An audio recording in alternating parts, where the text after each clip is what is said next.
Hello sports fans, my name is Steven Wolf, and I'm doing another reaction video to UrinatingTree's, I believe he called it was Cleveland Cavaliers, Professional Basketball Burning Cuyahoga. I have no idea what the Cuyahoga, I'm even saying that right.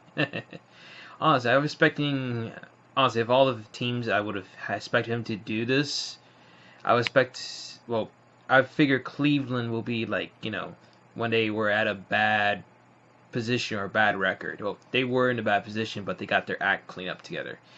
Unlike the Heat.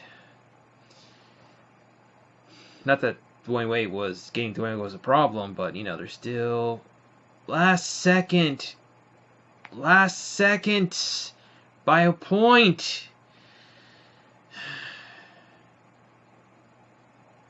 What can you do?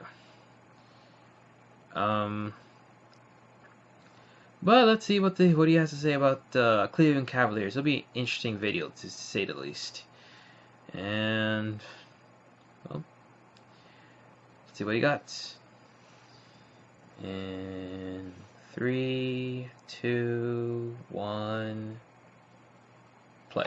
Cleveland, it looks like you've been pretty busy on the marketplace. The roster has been overhauled and boasts a sexy sheen of compliments for King James. There's only one problem. You are taking on a lot of money for the future. It's unfortunate I didn't get to you earlier because what you needed at the deadline was honey. As a free browser extension, it's as sweet as the food itself. Honey works like a bee. It diligently scours the web for every coupon available for use. When you are ready to check out, Honey will actively use these codes to help you maximize your savings. I started using this app a few days ago and am impressed at how hands-free it is. I purchased a new task chair among other things, and Honey helped me get the best price. It even saved me a few bucks too.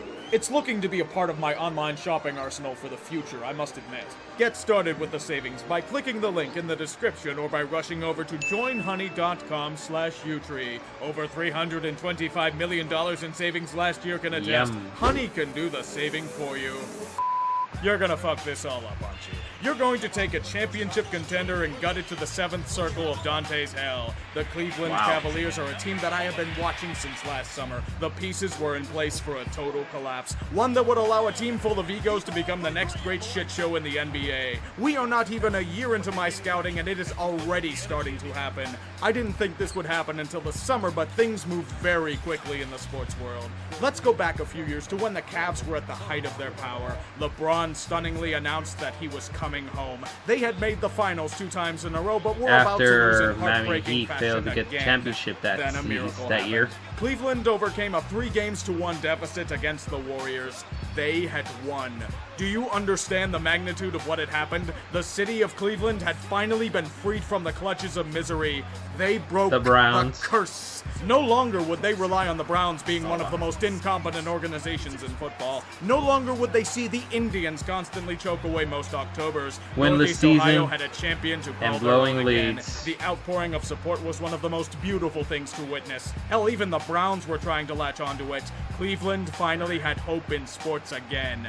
Nowadays, though, it almost seems to have been nothing more than a lucid dream. Fast forward another year where the Cavs were bitch slapped to reality in the NBA Finals against the Warriors yet again.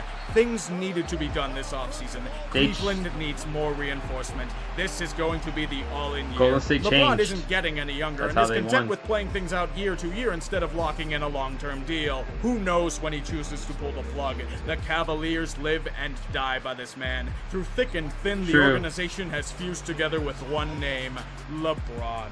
A man who merely returned to Cleveland out of childhood ambition. A man whose hubris stretches the entire length of Ohio. A man who took all of the goodwill he built up in his home city during his career and pissed on it by announcing his free agency decision on fucking national television. Dealing with LeBron is a two-headed monster. He is the guy that is carrying Cleveland to relevance. He is also the main catalyst that is killing the franchise. Remember what I said about LeBron and his massive ego? It extends throughout the organization. organizations. There's LeBron, the de facto head coach, in which the organization installs a puppet not unlike the head of Manchuria during the Japanese Empire. Everything on the court goes through LeBron. A head coach cannot make a true mark wherever he is because, let's face it, LeBron is the show. Nothing can outshine him. When a coach gets in his way and wants to make a difference, he will be unpersoned. There will be neither quarter nor mercy for those that defy the great LeBron. If Tyronn Lue tries any funny business that keeps the ball away from LeBron, it will surely be off with his head. Wouldn't budge with like LeBron's the man, so that's why one of the reasons why he left. James is also felt off the court as well. Have you ever wondered why James Jones had a job in the NBA for years despite having no qualifications to be on the court?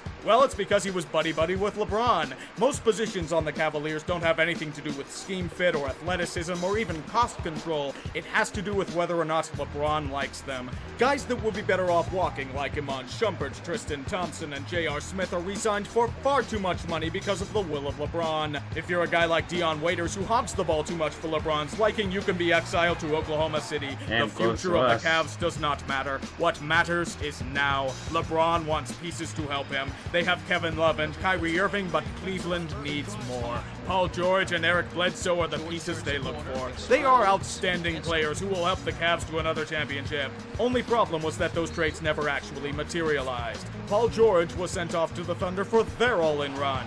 Eric Bledsoe, even after being pissed off enough to defect from the Suns, was traded to Milwaukee. LeBron was absolutely furious at this revelation. And send Dwayne Wade to us. Failed him. What they did get, however, were a wave of old men. They brought in crystallized fossil Dwayne Wade to appease LeBron's friend quota. The geriatric depth continued as they recruited Jose Calderon and Jeff Green. And the piece de resistance. D-Rose? Oh no, he got injured again. Who could have seen this coming? But it's not a big deal, you say. The core is still intact. Kyrie Irving will be in Cleveland for a long time too. He's demanding a trade because he wants to be the guy instead of LeBron's shadow. Yeah. Well, at least we can get some sort of value for him. Kyrie will be sent to Boston for some nice pieces in Isaiah Thomas, Jay Crowder, and Billy King's first-round pick in 2018. Isaiah Thomas had hip surgery in the offseason. They're gonna need more convincing, Celtics. My God, EA Sports games mirror real life more than I can imagine.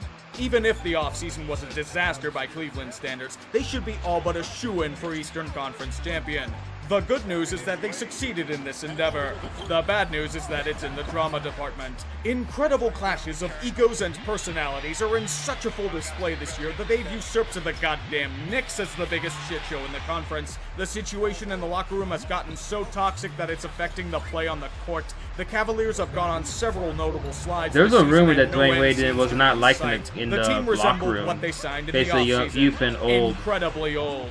Nobody plays defense. Literally nobody. When this issue isn't solely due to J.R. Smith, there is a massive problem. This team is too good for any sort of defensive responsibility. They can just sit and watch as LeBron bails out this godforsaken squad with his talent. It doesn't matter that the Cavs have one of the highest payrolls in the NBA and are paying a hefty luxury tax. The land isn't good enough to be defended. What has also fallen short are the trade returns for Kyrie. Jay Crowder went from promising swingman to a total liability on the court. Ante Džižić has barely seen the court for the Cavs. Isaiah Thomas, however, was supposed to be the piece. He looks to be a guy that hasn't fully recovered from hip surgery. He's not getting the rock like he was last year.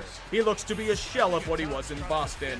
Even then, he's a terrible fit on the squad, a leader on a team that didn't need one.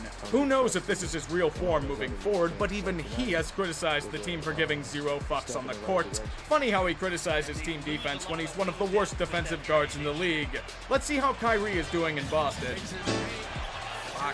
It is official. LeBron has seen enough. This team is ripe with old man stink and failure. A great purge is the only option to deal with these demons. Iman Shumpert and Channing Frye are old stalwarts of the Cavs that are useless and told they would be traded. Several weeks have passed. They are still on the Cavs. Maybe it's because of those awful contracts that LeBron forced the team to sign them to, I don't know. Finally, some gullible takers. Chuck Channing's ass to the Lakers as a throw-in. Shumpert can go to that glorious shit show in Sacramento. We just have to take on George Hill's ridiculous contract as a result. Maybe he won't be lazier than a sloth here. T-Wade is too goddamn old for our tastes as well. Send him to his retirement home in Miami. D-Rose, thank you. Get banished to Mormon country, you gimp. Jake Crowder, you are nothing but a scrubby bum. You can be exiled to Utah as well. And Isaiah. Oh, what plans we have for Isaiah. We find your comments to be deliciously ironic. You get a one-way ticket to join Magic in Lakerland. We just had to take on another bad contract in Jordan Clarkson. Goddamn midgets. This year is supposed to be the big hurrah, the proving that their championship wasn't just a fluke. The Cavs were here to stay. As a result of LeBron's hubris, things may have gotten significantly worse over the past year. Even crazier, this has the potential to get worse. LeBron, king of the ego, has a chance to opt out and escape this shit show with a golden parachute in the offseason. Signs are pointing to him being interested in potential suitors like the Lakers, and he could very well sink Cleveland hopes and dreams into Lake Erie again. The Cavaliers have gone on hand and foot to please LeBron and shower him with everything he wants. Despite it, this may not be enough to prevent the inevitable. If LeBron leaves, the Cavaliers are absolutely fucked. They already have $95 million of next season's payroll invested in Kyle Korver, Kevin Love, George Hill, J.R. Smith, Jordan Clarkson, and Tristan Thompson. If LeBron chooses to kick the can and stay, they're tens of millions of dollars over the cap and the land is hemorrhaging money. And new acquisition Rodney Hood is going to want a pay raise, plus 4 more players. Even with the first-round pick gifted by Billy King to the Celtics all those years ago, the nuclear fallout from this situation could last for years. This whole situation couldn't have happened to a more deserving owner. Dan Gilbert is one of the biggest pieces of shit in the NBA today, the epitome of the Napoleon complex. This is a man whose hubris and ego rivals that of LeBron's. The two merely coexist because Dan knows that he is nothing without King James. Remember the time when he wrote a completely passive-aggressive letter calling out LeBron for the decision all those years back? This is the kind of guy Cleveland is dealing with. A man who lowballed GM David Griffin to the point where he just picked up his belongings and fled off to unemployment. Talk about loyalty, yeah? Or can we point to the time when he nearly brought in a completely unqualified Chauncey Billups to become president of basketball operations? Only for Billups to back down from consideration thanks to an insulting offer made by Gilbert. Kobe Altman is now the GM that is going to be holding all of the shit at the end of the day. That guy took down letters as soon as LeBron came crying. He's getting back. yelled at by Dan Gilbert for being well over the cap line, forcing the team into the red thanks to the luxury tax. He's getting yelled at by LeBron because he's not doing enough to get the stars to satiate his ego. He's going to be yelled at by the fans who don't know any better if the team falls into total disarray in the near future. LeBron can leave with no damage. Dan Gilbert might be looking to sell the team so he can leave with no damage. Somebody has to pay the bill. It will most likely be Altman. The Cavaliers are turning back into the burning Cuyahoga once again. The only difference is that they have a shiny trophy to clutch onto as the flames consume them. Let me get some marshmallows. I want to roast them on this fire.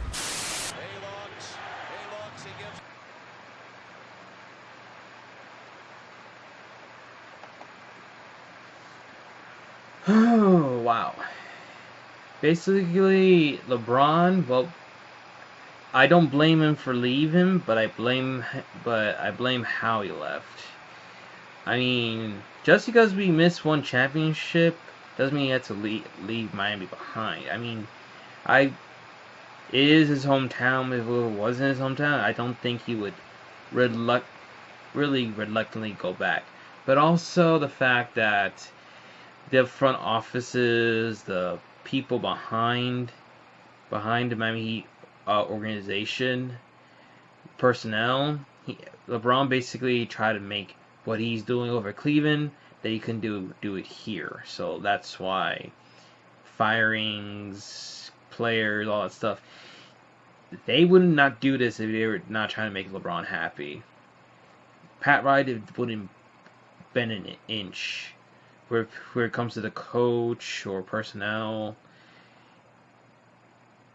and that's why he left.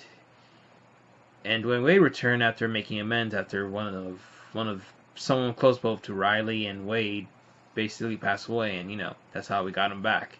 And also the fact that the locker room, when I hear, was toxic for him. Younger players didn't respect him as much, which I don't understand. Like, guy had championships before you actually had anything else. This is the guy that will bring you experience and everything. Learn from him, It's just your first year. Or so what it would have been. But honestly, I don't know if LeBron will actually go to the Lakers, but I suspect he will at least give... I don't know. I mean, would he go back to the Heat? I'm not sure. I mean, sure, I have the poster back there. I mean, what else is... I don't know. He has a large ego. So, let's see what happens. Alright then, thank you sports fans. I'm Steve Wolf, and see you next time in my weekly sports podcast. Bye.